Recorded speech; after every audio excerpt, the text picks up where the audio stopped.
Life takes you in all kinds of crazy directions. Back in middle two, I had the opportunity to stand here and address the chapel much like I am today. But middle two Maina had no idea half of the crazy directions life would take him in. The places I'd go, the people I'd meet. I couldn't imagine walking through the streets of Cape Town, or drifting down the Chiang Mai River in Thailand, or flying over beautiful BC with some of my best friends. My experiences have taught me that potential knows no boundaries, and the road to doing anything starts right up here. In upper two, I stretched my own limits and hopped on a plane to Johannesburg. After a long day of flying, 7 more hours by van, and a little further in the safari truck, we reached a remote section of the plains of Botswana. After, we set up base at a particularly nice place on the riverbank. The plain stretched out into the horizon for miles in every direction. Along with us for the trip was a group of boys from a South African school just outside of Johannesburg. One night, the boys insisted we wake up early the next morning to watch the spectacular sunrise. In my head, I was thinking, a chance to watch the sunrise. That might be one of the worst things that we could do. I couldn't imagine why I would want to get up early, waste precious hours of my sleep, and worse yet, perch myself on a tall rock in the dark of the Botswana plains. Like, who does that? I had plans of eating breakfast that morning, not being it. Nonetheless, I figured, why not give it a chance? Although all the red flags were flying, I was promised an unforgettable experience when the sun rose, and I went along.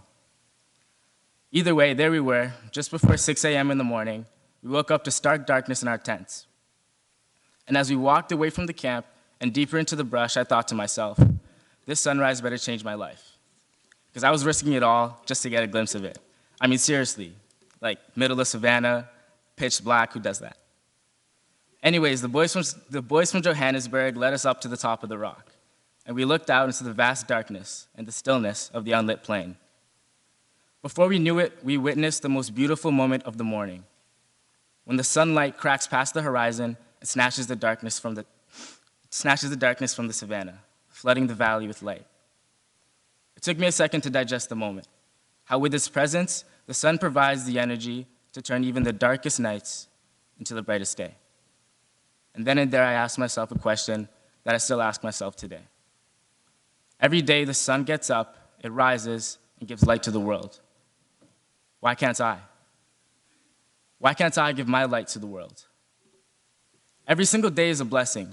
It's an opportunity to rise and to shine your light on your own world.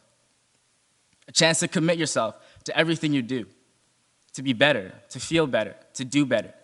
And not just better for ourselves, but better for the communities that we rise into. Each one of us possesses our own light, our own talents, personalities, quirks, and traits. And the world needs more us. The world needs more you. Like the sun, why can't I walk the halls and radiate the type of life-giving positivity that will bring a smile to someone's face? When I was younger, my 7th grade social studies teacher taught me the importance of removing the restrictions that live inside our minds.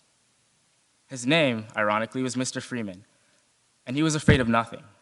Standing a strong 6'3", a retired Army vet, and a teacher of 30-plus years, the man had a unique type of commanding presence about him.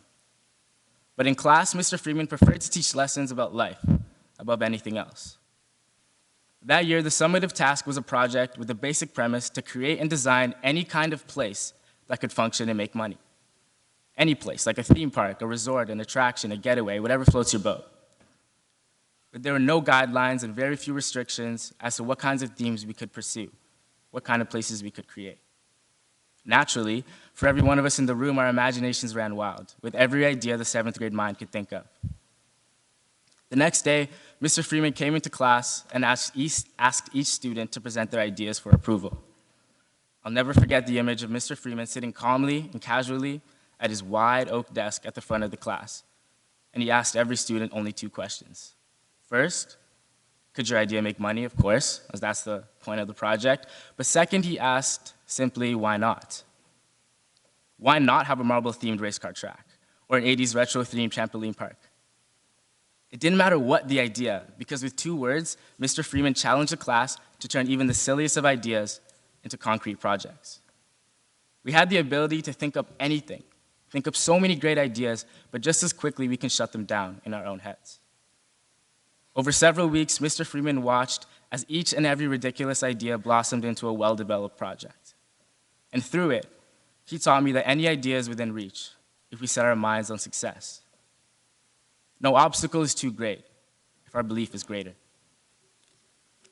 Our minds are our greatest strength, our sharpest tool, but too often they're our most terrible weakness. We set limits for ourselves before we give anybody else the chance to.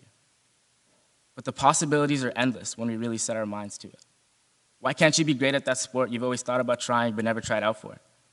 Challenge yourself to try that drama class or that ComTech course you've always been interested in. You don't have to be the textbook arts person to give it a try. And even if you're not sure, that's fine. Because no one's sure about the future. And the future isn't meant to be known. The future is meant to be made. So why not write your own future? I'm the child of immigrants. In fact, I too am an immigrant. But I was only about 18 months when we made the move from Nairobi, Kenya to Toronto. So I can't really take any of the credit. I mean, my parents kind of just brought me along for the ride. What else do you do with a kid that small? But nevertheless, whether I knew it at the time or not, my parents made one of the biggest shifts one can make, picking up their entire lives and traveling thousands of miles across the world to set up a new life here in Canada. They left careers back home. They left family, friends. But when people told them, you can't just get up and leave, they weren't discouraged. People told them, you've just had your second child. You can't move across the world with 2 babies. And why would you do this? And why would you do that? They decided the better question to ask was, why not? In the face of adversity, my parents made the sacrifices and most importantly had the courage to stray from the norm and plant for themselves and for my brother and I the seeds for a better future. When we allow fear, social influence, or a lack of effort to limit us, we close doors that may only open once. We accept defeat before the race is even run. Often we limit ourselves to only what we are and not what we can be. Complacency kills. Always seek out the next challenge to be the best version of you that you can be. My parents taught me not just to think about surviving, but always to think about thriving in everything that you do. And I admire the strength that my own parents had to look beyond what they had and envision the lives that they could lead. We can't just define ourselves by who we see in the mirror. We need to define ourselves by who we can be if we really set our minds to it. Inside us lives a capability and a capacity to achieve that might scare you. Each one of us holds an untapped store of a beautiful thing called potential. And man, I hate wasted potential. Don't hold back that great idea because you're afraid of what someone might think. Don't hold back everything that makes you special, that makes you you. In every moment, we're met with choices, small decisions that define us as individuals. And what's beautiful is that we have the power to make of today whatever we want to make of it. Why not be remarkable? Why not fight for change or make a difference in your life or in the world or in the lives of the people around you? Show everybody what you bring to the table. Because each of us has a light inside of us that is begging to see the light of day. Why not shine your light on the world the way the sun rises every morning? Why not choose positivity over negativity, forgiveness over blame, happiness over anger? Every day is an opportunity to grow, to be better, and to live your best life. So whenever you're met with a tough decision, a new challenge, or an exciting opportunity, ask yourself, why not? Why not get out and try something new? Why not be in the school play? Or give a smile to someone in the hallways that looks like they need some cheering up? Or sign up for that chapel prelude you've always wanted to perform but you weren't sure about? Why not take a road trip with some of your best friends, a place you've never been before? Or why not reach out to the new boarding student on your deck that's feeling a little homesick? Or why not give your friend a little compliment that you've been thinking about for a while but not sure about saying?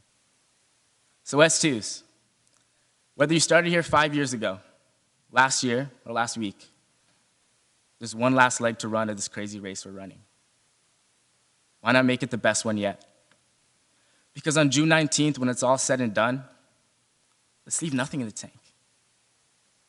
So I ask of you all, no, scratch that. I challenge you all to run your race, to run fast, run far, and fill every minute with 60 seconds worth of distance run. The possibilities are endless. Your potential is unlimited. Why not make the most of today and tomorrow and every day that follows? They say our greatest fear is not that we are inadequate. Our greatest fear is that we are powerful beyond measure. So why not be strong? Be bold. Be you. Now will you please join me in singing hymn 660?